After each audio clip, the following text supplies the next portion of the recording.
नमस्कार मित्रांनो, रब्बी हंगामाची ई-पीक पाहणी सुरू झालेली आहे आणि ही ई-पीक पाहणी थेट आपल्या शेतामधून कशा प्रकारे करायची आहे, यामध्ये आपल्या शेतामधील विहीर असेल, बोरवेल असेल, हे आपल्या सातबाऱ्यावरती याची नोंद कशी करायची, आपल्या पिकाची नोंद आपल्या सातबाऱ्यावरती कशी करायची, याबद्दलची ही ई-पीक पाहणी आपल्या मोबाईलच्या माध्यमातून कशा प्रकारे करायची आहे, सविस्तर माहिती आपण ह्या व्हिडिओमध्ये पाहणार आहोत. तर त्यासाठी हा व्हिडिओ नक्की शेवटपर्यंत पहा आणि आपल्या चॅनलवरती पहिल्यांदाच आला असाल तर चॅनलला सबस्क्राईब करून ठेवा, म्हणजे असेच महत्त्वपूर्ण व्हिडिओ आणि अपडेट तुम्हाला भेटत राहतील. तर चला मित्रांनो, व्हिडिओ सुरू करूयात. तर सर्वप्रथम आपल्या मोबाईलमध्ये आपल्याला प्ले स्टोअर ओपन करायचे आहे आणि यामध्ये सर्च करायचे आहे ई पीक पाहणी. हे पीक पाहणी असे आपल्याला यामध्ये सर्च करायचे आहे. हे ॲप्लिकेशन आपल्यासमोर येणार आहे. हे ॲप्लिकेशन आपल्याला आपल्या मोबाईलमध्ये इन्स्टॉल करून ते ओपन करायचे आहे. जसे तुम्ही ओपन कराल तर या ॲप्लिकेशनसाठी तुम्हाला काही परमिशन विचारेल. तर यामध्ये व्हाईल यूजिंग द ॲप या ऑप्शनवरती आपल्याला क्लिक करायचे आहे. त्यानंतर आपल्याला अलाउ ई पीक पाहणी जे काही DCSचं ॲप्लिकेशन आहे त्याला आपल्याला ॲक्सेस फोटो आणि मीडिया डिव्हाइससाठी आपल्याला यामध्ये अलाउ बटनावरती क्लिक करायचे आहे. त्यानंतर या पेजला थोडे डाव्या साईडला सरकवायचे आहे. परत डाव्या साईडला सरकवून यामध्ये पहा आपल्याला रब्बी हंगामाची पीक पाहणी करण्याचा संपूर्ण कालावधी यामध्ये दाखवण्यात आलेला आहे. 1 डिसेंबर ते 14 जानेवारी दरम्यान तुम्ही शेतकरी स्तरावरून आपल्या मोबाईलमधून ई पीक पाहणी करू शकता व सहाय्यक स्तरावरून 15 जानेवारी ते 3 मार्चपर्यंत ही ई पीक पाहणी करता येणार आहे. तर सर्वप्रथम आपल्याला महसूल विभागमध्ये निवडा ऑप्शनवरती क्लिक करायचे आहे. यामध्ये जो आपला विभाग असेल अमरावती, छत्रपती संभाजीनगर, कोकण, नागपूर, नाशिक, पुणे जो आपला विभाग असेल तो विभाग आपल्याला सिलेक्ट करून घ्यायचा आहे आणि या ग्रीन कलरच्या बाणावरती क्लिक करायचे आहे. त्यानंतर पहा लॉग इन पद्धत निवडामध्ये आपल्याला 2 ऑप्शन दाखवण्यात आलेले आहे. यामध्ये शेतकरी म्हणून लॉग इन करा आणि इतर, तर आपल्याला शेतकरी म्हणून लॉग इन करा या ऑप्शनवरती आपल्याला क्लिक करायचे आहे. त्यानंतर लॉग इन करण्यासाठी आपला मोबाईल नंबर आपल्याला यामध्ये प्रविष्ट करून घ्यायचा आहे आणि संकेतांक पाठवा या ऑप्शनवरती आपल्याला क्लिक करायचे आहे.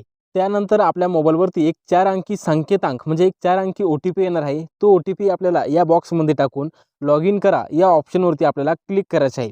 जसे तुम्ही यावरती क्लिक कराल तर तुमच्यासमोर एक नवीन पेज ओपन होणार आहे. यामध्ये तुम्ही जर का अगोदर ई पीक पाहणी केलेली असेल तर यामध्ये खातेदाराचे नाव निवडामध्ये तुम्हाला खातेदारांची नावे यामध्ये दिसणार आहे आणि तुम्ही जर का पहिल्यांदाच ई पीक पाहणी करत असाल तर नवीन नोंदणी करण्यासाठी नवीन खातेदार नोंदणी करा या ऑप्शनवरती क्लिक करायचे आहे आणि आपली ई पीक पाहणीसाठी नवीन नोंदणी आपल्याला यामध्ये करून घ्यायची आहे. तर नवीन खातेदार नोंदणी करा यामध्ये नवीन नोंदणी करत असताना आपला विभाग सिलेक्ट करून घ्यायचा आहे.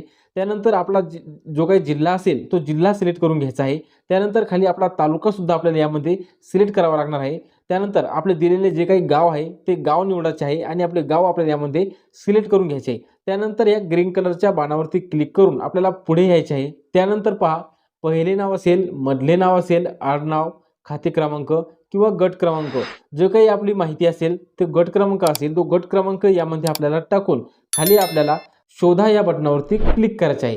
जसे तुम्ही शोधा बटनावरती क्लिक कराल तर यामध्ये पहा खातेदार निवडाचा एक ऑप्शन आपल्यासमोर ओपन होणार आहे. यावरती क्लिक केल्यानंतर जे काही आपले खातेदार असतील ते खातेदार आपल्याला यामध्ये सिलेक्ट करून घ्यायचे आहे आणि पुढे जा या बटनावरती आपल्याला क्लिक करायचे आहे.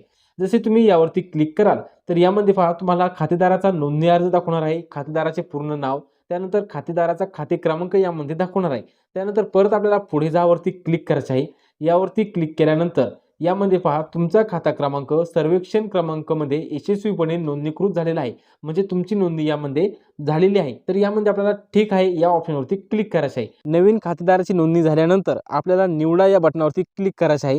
त्यानंतर आपल्याला यामध्ये शेतकऱ्यांचे नाव दाखवणार आहे आणि यामध्ये आपल्याला शेतकऱ्याचे नाव सिलेक्ट करून घ्यायचे आहे.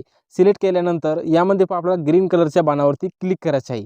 यावरती क्लिक केल्यानंतर आपल्यासमोर असा पेज ओपन होणार आहे. तर यामध्ये पहा आपल्याला पहिला ऑप्शन आहे कायम पड व चालू पड नोंदवा या ऑप्शनवरती आपल्याला क्लिक करायचे आहे. यामध्ये पहा आपल्याला जर का आपल्या शेतामध्ये काही कायम पड किंवा पडीत क्षेत्र असेल ते नोंदवण्यासाठी आपल्याला खाते क्रमांकावरती क्लिक करून आपला खाते क्रमांक सिलेक्ट करून घ्यायचा आहे. त्यानंतर आपला गट क्रमांक सिलेक्ट करून आपल्याला आपले क्षेत्र एकूण दाखवणार आहे. त्यानंतर चालू पड किंवा कायम पड आहे ते आपल्याला यामध्ये सिलेक्ट करून घ्यायचे आहे. त्यानंतर पडमध्ये आपल्याला कशा प्रकारे पड आहे, चोपण पड असेल, चराई पड, गवत पड, झाडी पड जे असेल ते आपल्याला सिलेक्ट करून घ्यायचे आहे. त्यानंतर आपल्याला हे किती हेक्टरमध्ये असणार आहे व किती एकरमध्ये असणार आहे ते आपल्याला यामध्ये सिलेक्ट करून या ग्रीन कलरच्या बाणावरती आपल्याला क्लिक करायचे आहे. त्यानंतर पहा आपण परत होम पेजवरती यायचे आहे आणि यामध्ये आपली पीक माहितीचा जो काही महत्त्वाचा ऑप्शन म्हणजे पीक माहिती नोंदवा या ऑप्शनवरती आपल्याला क्लिक करायचे आहे.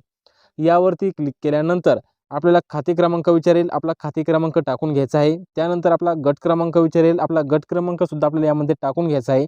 त्यानंतर आपल्या जमिनीचे एकूण क्षेत्र हे हेक्टर आणि आरमध्ये आपल्याला दाखवणार आहे. त्यानंतर पहा खाली आपल्याला हंगाम विचारेल. हंगाममध्ये आपल्याला निवडावरती क्लिक करायचे आहे. यामध्ये रब्बी या ऑप्शनवरती आपल्याला क्लिक करायचे आहे. त्यानंतर आपले पेरणीसाठीचे जे काही क्षेत्र आहे ते उपलब्ध क्षेत्र आपल्याला यामध्ये दाखवणार आहे.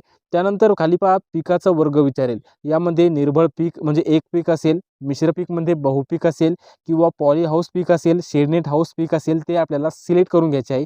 तर आपण निर्भळ पीक म्हणजे एक पीक यामध्ये सिलेक्ट करणार आहोत. त्यानंतर खाली आपल्याला निर्भळ पिकाचा प्रकार विचारलेला आहे. आपले पीक आहे किंवा फळबाग आहे ते आपल्याला सिलेक्ट करायचे आहे. फळबाग असेल तर फळबाग सिलेक्ट करायचे आहे आणि पीक असेल तर आपल्याला पीक सिलेक्ट करायचे आहे. त्यानंतर खाली आपल्याला पिकांची झाडांची नावे विचारलेली आहे. झाडांची नावे आपल्याला आपल्या शेतामध्ये सध्या कोणते पीक आहे ते पीक आपल्याला यामध्ये सिलेक्ट करून घ्यायचे आहे. यामध्ये भरपूर असे ऑप्शन दाखवण्यात आलेले आहे. तर सध्या आपल्या शेतामध्ये आपण गहू असल्यामुळे आपण गहू ऑप्शन सिलेक्ट करणार आहोत. त्यानंतर पहा यामध्ये हेक्टर आणि आरमध्ये आपल्याला क्षेत्र भरायचे आहे. पूर्ण हेक्टरमध्ये जर का पूर्ण क्षेत्रामध्ये जर का आपले पीक असेल तर या गोलवरती आपल्याला क्लिक करून पूर्ण क्षेत्र आपल्याला यामध्ये दाखवणार आहे. त्यानंतर आपल्याला खाली जलसिंचनाचे साधन विचारलेले आहे. जलसिंचनाचे साधनमध्ये आपली अजलसिंचित कोरडवाहू आहे किंवा आपल्याकडे खाजगी कालवा असेल, सरकारी कालवा असेल किंवा बोरवेल, विहीर जो काही आपल्याकडे ऑप्शन असेल किंवा तलाव बंधारा असेल ते आपल्याला यामध्ये सिलेक्ट करून घ्यायचे आहे. तर आपण यामध्ये विहीर असल्यामुळे विहीर हे सिलेक्ट करणार आहोत. त्यानंतर यामध्ये पहा सिंचन पद्धती निवडा. यामध्ये ठिबक सिंचन असेल, तुषार सिंचन असेल, प्रवाही सिंचन, अन्य प्रकारे काही सिंचन असेल ते आपल्याला यामध्ये सिलेक्ट करून घ्यायचे आहे. त्यानंतर आपण जो काही पीक पेरणीचा लागवडीचा दिनांक असेल तो लागवडीचा दिनांक आपल्याला यामध्ये विचारलेला आहे. तो लागवडीचा दिनांक जो काही असेल तो आपल्याला यामध्ये सिलेक्ट करून घ्यायचा आहे. त्यानंतर यामध्ये काय विचारलेलं आहे पहा, की किमान आधारभूत किंमत योजनेअंतर्गत विक्रीसाठी नोंदणी करायची आहे का? म्हणजे जे काही तुम्ही पीक घेतलेलं आहे ते पिकाची नोंदणी तुम्हाला करायची आहे का? असेल तर होय करा, नाही तर या ठिकाणी नाहीवरती क्लिक करायचे आहे. त्यानंतर आपल्याला पुढे जा या ऑप्शनवरती क्लिक करायचे आहे. यावरती क्लिक केल्यानंतर तुमच्यासमोर एक नवीन पेज ओपन होणार आहे. यामध्ये सर्वप्रथम तुम्हाला आपले लोकेशन हे ऑन करून ठेवायचे आहे. त्यानंतर तुम्हाला आपलं जे काही अचूक क्षेत्र असेल त्या अचूक क्षेत्रामध्ये तुम्हाला जायचे आहे. तुम्ही जर का अचूक क्षेत्रापासून दूर असाल तर निवडलेल्या सर्वे गट क्रमांकापासून तुम्ही अंतर आहात असे यामध्ये दाखवणार आहे. तर तुम्हाला आपले जे काही अचूक क्षेत्र असेल ते अचूक क्षेत्रामध्ये तुम्हाला जायचे आहे. त्यानंतर तुम्ही तुमच्या अचूक क्षेत्रामध्ये आल्यानंतर तुम्हाला यामध्ये पहा तुम्ही 0-0 मीटरच्या अंतरावर आहेत म्हणजे तुम्ही तुमच्या क्षेत्रामध्ये पोहोचलेला आहात. त्यानंतर तुम्हाला पुढे जा या ऑप्शनवरती आपल्याला क्लिक करायचं आहे. यावरती क्लिक केल्यानंतर पिकाचे छायाचित्र आवश्यक आपल्याला यामध्ये आपल्या पिकाचा फोटो घ्यायचा आहे. त्यासाठी आपल्याला छायाचित्र 1 या ऑप्शनवरती आपल्याला क्लिक करायचे आहे.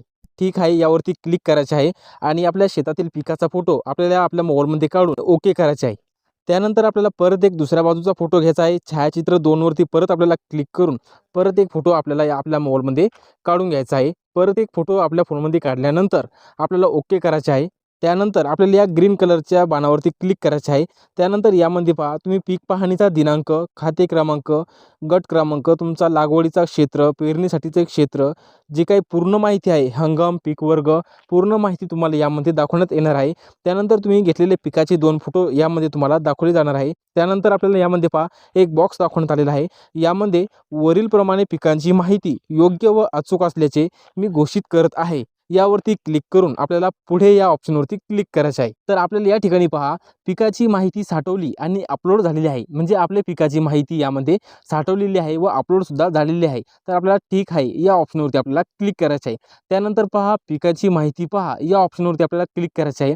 यामध्ये पहा आपले खाते क्रमांक, आपला गट क्रमांक, जे काही पीक आपण सिलेक्ट केलेलं आहे ते पिकाचे नाव, यामध्ये भरलेलं एकूण क्षेत्र, जो काही हंगाम सुरू आहे तो हंगाम आणि लागवडीचा दिनांक व निर्भळ पिकाचा प्रकार दाखवणार आहे. यामध्ये आपल्याला काही दुरुस्ती करायची असेल तर आपण यामध्ये दुरुस्त करू शकतो आणि आपल्याला नष्ट करायचे असेल तर 48 तासाच्या आत आपण हे दुरुस्त किंवा नष्ट करू शकतो. म्हणजे भरलेली जी काही माहिती आहे ती आपण 48 तासाच्या आत दुरुस्त करू शकतो. त्यानंतर परत आपल्याला होम पेजवरती यायचे आहे. यावरती आल्यानंतर आपल्या बांधावरची झाडे जर का काही असतील ते आपल्याला नोंदवायची असेल तर ती सुद्धा आपण यामध्ये नोंदवू शकतो. त्यानंतर आपल्याला अपलोड या बटनावरती क्लिक करायचे आहे. यामध्ये पहा कोणतीही ऑफलाईन माहिती आढळली नाही. ठीक आहे. त्यानंतर पीक माहिती मिळवा यावरती क्लिक केल्यानंतर यामध्ये पहा पीक माहिती प्राप्त झालेली आहे, म्हणजे आपली ई पीक पाहणी ही झालेली आहे. त्यानंतर पहा गावचे खातेदारांची पीक पाहणी या ऑप्शनवरती क्लिक केल्यानंतर आपण पीक पाहणी केलेल्या शेतकऱ्यांची नावे यामध्ये आपल्याला दाखवणार आहे. जेवढे हे ग्रीन कलरमध्ये असलेले शेतकरी आहे या सर्वांची पीक पाहणी यामध्ये झालेली आहे व ज्यांची पीक पाहणी झालेली नाही त्यांच्यासाठी असा पांढऱ्या बॉक्समध्ये नाव दिसणार आहे. व ज्या शेतकऱ्यांची पीक पाहणी झालेली आहे आपण या समोर डोळ्यावरती क्लिक केल्यानंतर आपला गट क्रमांक, आपला खाते क्रमांक, जो काही हंगाम सुरू आहे तो हंगाम, आपण भरलेले जे काही क्षेत्र आहे, आपला लागवडीचा दिनांक, जे काही पिकासाठी आपण पाहणी केली याची संपूर्ण माहिती आपल्याला यामध्ये दाखवणार आहे. तर अशा प्रकारे तुम्ही तुमच्या शेतामध्ये जाऊन आपल्या मोबाईलच्या माध्यमातून ई पीक पाहणी ही करू शकता. तर मित्रांनो, व्हिडिओ आवडला असेल तर लाईक करा, कमेंट करा आणि जास्तीत जास्त मित्रांना हा व्हिडिओ शेअर करा. तर महत्त्वपूर्ण असा हा व्हिडिओ होता. आपल्या जास्तीत जास्त मित्रांना हा व्हिडिओ शेअर करा. धन्यवाद.